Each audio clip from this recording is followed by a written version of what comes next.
Chapter 58. The tidings of my high fortunes, having had a heavy fall, had got down to my native place and its neighbourhood before I got there.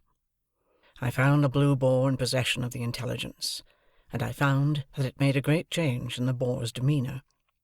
Whereas the Boar had cultivated my good opinion with warm assiduity when I was coming into property, the Boar was exceedingly cool on the subject now that I was going out of property. It was evening when I arrived, much fatigued by the journey I had so often made so easily. The Boar could not put me into my usual bedroom, which was engaged, probably by someone who had expectations, and could only assign me a very indifferent chamber among the pigeons and post-chaises up the yard. But I had as sound a sleep in that lodging as in the most superior accommodation the Boar could have given me, and the quality of my dreams was about the same as in the best bedroom. Early in the morning, while my breakfast was getting ready, I strolled round by Satis house.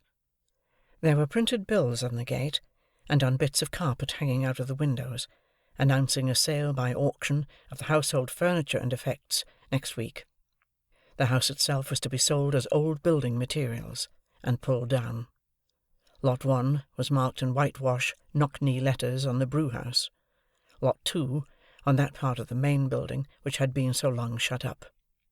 Other lots were marked off on other parts of the structure, and the ivy had been torn down to make room for the inscriptions, and much of it trailed low in the dust and was withered already. Stepping in for a moment at the open gate, and looking around me with the uncomfortable air of a stranger who had no business there, I saw the auctioneer's clerk walking on the casks, and telling them off for the information of a catalogue compiler, pen in hand, who made a temporary desk of the wheeled chair I had so often pushed along to the tune of Old Clem. When I got back to my breakfast in the Boar's coffee-room, I found Mr. Pumblechook conversing with the landlord. Mr. Pumblechook, not improved in appearance by his late nocturnal adventure, was waiting for me, and addressed me in the following terms. "Young man, I am sorry to see you brawl, but what else could be expected? What else could be expected?" As he extended his hand with a magnificently forgiving air, and as I was broken by illness and unfit to quarrel, I took it. "William," said Mr. Pumblechook to the waiter, "put a muffin on table, and has it come to this? Has it come to this?" I frowningly sat down to my breakfast. Mr. Pumblechook stood over me and poured out my tea, before I could touch the teapot, with the air of a benefactor who is resolved to be true to the last. "William," said Mr. Pumblechook mournfully, "put the salt on. In happier times," addressing me, "I think you took sugar. And did you take milk? You did. Sugar and milk. William, bring a watercress." "Thank you," said I shortly, "but I don't eat watercresses." "You don't eat them?" returned Mr. Pumblechook, sighing and nodding his head several times, as if he might have expected that, and as if abstinence from watercresses were consistent with my downfall. "True. The simple fruits of the earth. No, you needn't bring any, William." I went on with my breakfast, and Mr. Pumblechook continued to stand over me, staring fishily and breathing noisily, as he always did. "Little more than skin and bone," mused Mr. Pumblechook aloud, "and yet, when he went from here, I may say with my blessing, and I spread afore him my humble store, like the bee, he was as plump as a peach." This reminded me of the wonderful difference between the servile manner in which he had offered his hand in my new prosperity, saying, "May I?" and the ostentatious clemency with which he had just now exhibited the same fat 5 fingers. "Ah!" he went on, handing me the bread and butter. "And you are going to Joseph?" "In heaven's name," said I, firing in spite of myself, "what does it matter to you where I am going? Leave that teapot alone." It was the worst course I could have taken, because it gave Pumblechook the opportunity he wanted. "Yes, young man," said he, releasing the handle of the article in question, retiring a step or two from my table, and speaking for the behoof of the landlord and waiter at the door. "I will leave that teapot alone. You are right, young man. For once you are right.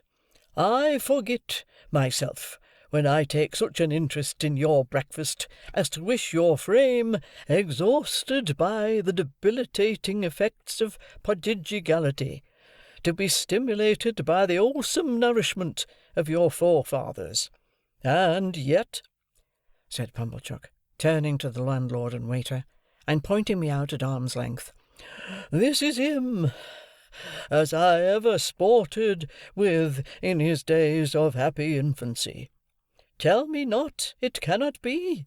I tell you this is him." A low murmur from the two replied. The waiter appeared to be particularly affected. "This is him," said Pumblechook, "as I have rode in my shay-cart. This is him, as I have seen brought up by hand. This is him unto the sister of which I was uncle by marriage, as her name was Georgiana Maria, from her own mother. Let him deny it if he can." The waiter seemed convinced that I could not deny it, and that it gave the case a black look. "Young man," said Pumblechook, screwing his head at me in the old fashion, "you were a-going to Joseph. What does it matter to me, you ask me, where you were a-going? I say to you, sir, you were a-going to Joseph." The waiter coughed, as if he modestly invited me to get over that. "Now," said Pumblechook, and all this with a most exasperating air of saying in the course of virtue what was perfectly convincing and conclusive, "I will tell you what to say to Joseph. Here is Squires of the Boar present, known and respected in this town, and here is William, which his father's name was Popkins, if I do not deceive myself." "You do not, sir," said William. "In their presence," pursued Pumblechook, "I will tell you, young man, what to say to Joseph. Says you, 'Joseph, I have this day seen my earliest benefactor and the founder of my fortunes. I will name no names, Joseph, but so they are pleased to call him uptown, and I have seen that man.'" "I swear I don't see him here," said I. "Say that likewise," retorted Pumblechook. "Say you said that, and even Joseph will probably betray surprise." "There you quite mistake him," said I. "I know better." "Says you," Pumblechook went on, "'Joseph, I have seen that man, and that man bears you no malice and bears me no malice. He knows your character, Joseph, and is well acquainted with your pig-headedness and ignorance. And he knows my character, Joseph, and he knows my want of gratitude. Yes, Joseph, says you." Here Pumblechook shook his head and hand at me. "He knows my total deficiency of common human gratitude. He knows it, Joseph, as none can. You do not know it, Joseph, having no call to know it, but that man do." Windy donkey as he was, it really amazed me that he could have the face to talk thus to mine. "Says you, Joseph, he gave me a little message, which I will now repeat. It was, that in my being brought low, he saw the finger of Providence. He knowed that finger when he saw it, Joseph, and he saw it plain. It pinted out this writing, Joseph: 'Reward of ingratitude to his earliest benefactor and founder of fortunes. But that man said he did not repent of what he had done, Joseph. Not at all. It was right to do it. It was kind to do it. It was benevolent to do it. And he would do it again." "It's pity," said I, scornfully, as I finished my interrupted breakfast, "that the man did not say what he had done, and would do again."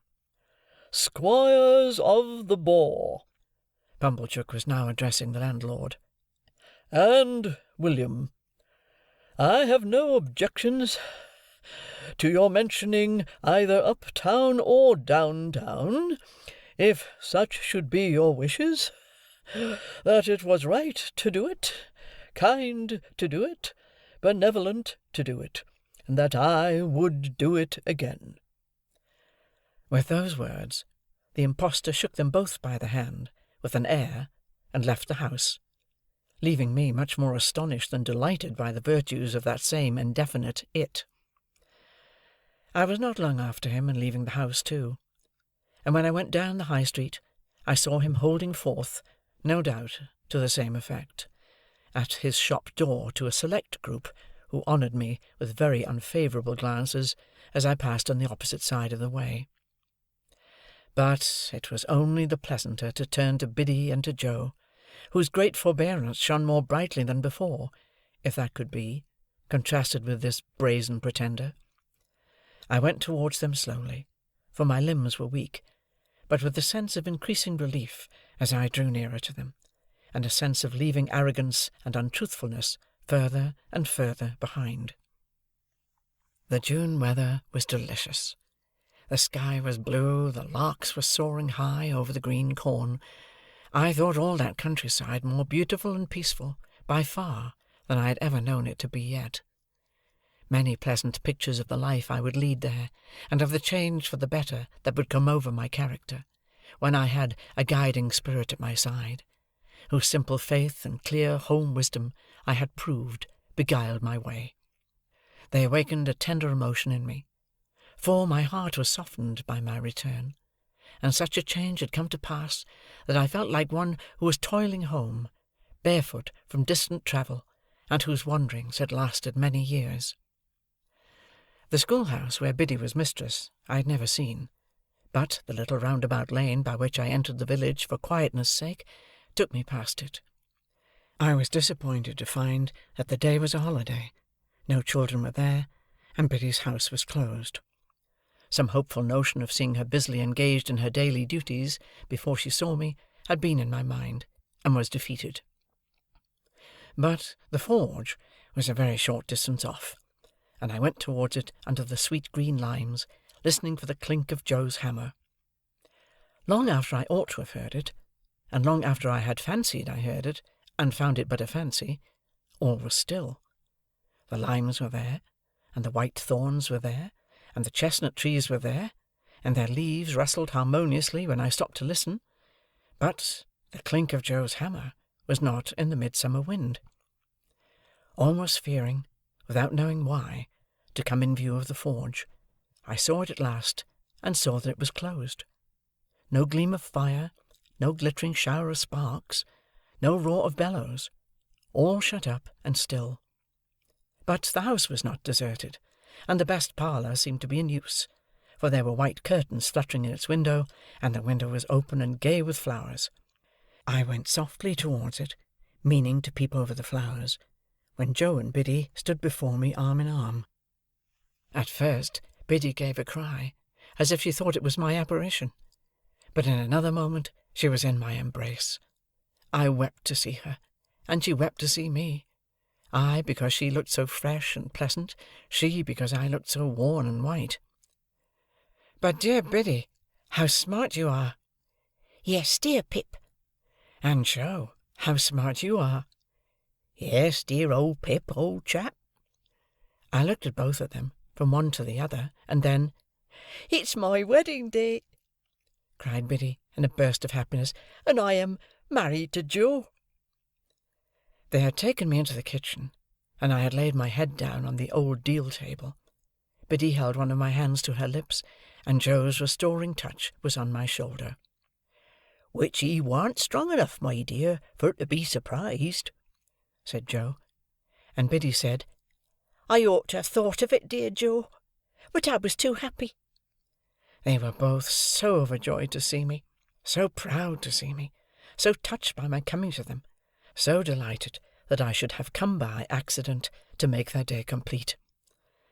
My first thought was one of great thankfulness that I had never breathed this last baffled hope to Joe. How often, while he was with me in my illness, had it risen to my lips! How irrevocable would have been his knowledge of it, if he had remained with me but another hour. "Dear Biddy," said I, "you have the best husband in the whole world, and if you could have seen him by my bed, you would have— But no, you couldn't love him better than you do." "No, I couldn't indeed," said Biddy. "And, dear Joe, you have the best wife in the whole world, and she will make you as happy as even you deserve to be, you dear, good, noble Joe." Joe looked at me with a quivering lip, and fairly put his sleeve before his eyes. "And Joe and Biddy both, as you have been to church to-day, and are in charity and love with all mankind, receive my humble thanks for all you have done for me, and all I have so ill repaid. And when I say that I am going away within the hour, for I am soon going abroad, and that I shall never rest until I have worked for the money with which you have kept me out of prison, and have sent it to you, don't think, dear Joe and Biddy, that if I could repay it 1,000 times over, I suppose I could cancel a farthing of the debt I owe you, or that I would do so if I could." They were both melted by these words, and both entreated me to say no more. But I must say more. Dear Joe, I hope you'll have children to love, and that some little fellow will sit in this chimney corner of a winter night, who may remind you of another little fellow gone out of it for ever. Don't tell him, Joe, that I was thankless. Don't tell him, Biddy, that I was ungenerous and unjust. Only tell him that I honoured you both, because you were both so good and true, and that, as your child, I said it would be natural to him to grow up a much better man than I did." "I ain't a-going," said Joe, from behind his sleeve, "to tell him nothink o' that nater, Pip, nor Biddy ain't, nor yet no one ain't." And now, though I know you have already done it in your own kind hearts, pray tell me, both, that you forgive me.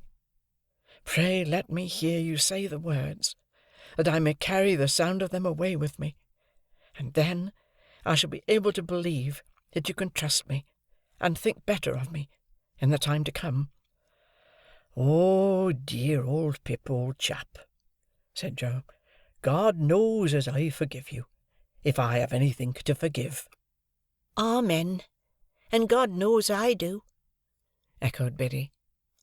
"Now, let me go up and look at my old little room, and rest there a few minutes by myself, and then, when I have eaten and drunk with you, go with me as far as the finger-post, dear Joe and Biddy, before we say good-bye." I sold all I had, and put aside as much as I could for a composition with my creditors, who gave me ample time to pay them in full, and I went out and joined Herbert. Within a month I had quitted England, and within 2 months I was clerk to Clarriker and Co., and within 4 months I assumed my first undivided responsibility. For, the beam across the parlour ceiling at Mill Pond Bank had then ceased to tremble under old Bill Barley's growls, and was at peace, and Herbert had gone away to marry Clara, and I was left in sole charge of the eastern branch until he brought her back. Many a year went round before I was partner in the house, but I lived happily with Herbert and his wife, and lived frugally, and paid my debts, and maintained a constant correspondence with Biddy and Joe. It was not until I became third in the firm that Clarriker betrayed me to Herbert, but he then declared that the secret of Herbert's partnership had been long enough upon his conscience, and he must tell it. So he told it, and Herbert was as much moved as amazed, and the dear fellow and I were not the worse friends for the long concealment. I must not leave it to be supposed that we were ever a great house, or that we made mints of money. We were not in a grand way of business, but we had a good name, and worked for our profits, and did very well. We owed so much to Herbert's ever cheerful industry and readiness, that I often wondered how I had conceived that old idea of his inaptitude, until I was one day enlightened by the reflection that perhaps the inaptitude had never been in him at all, but had been in me.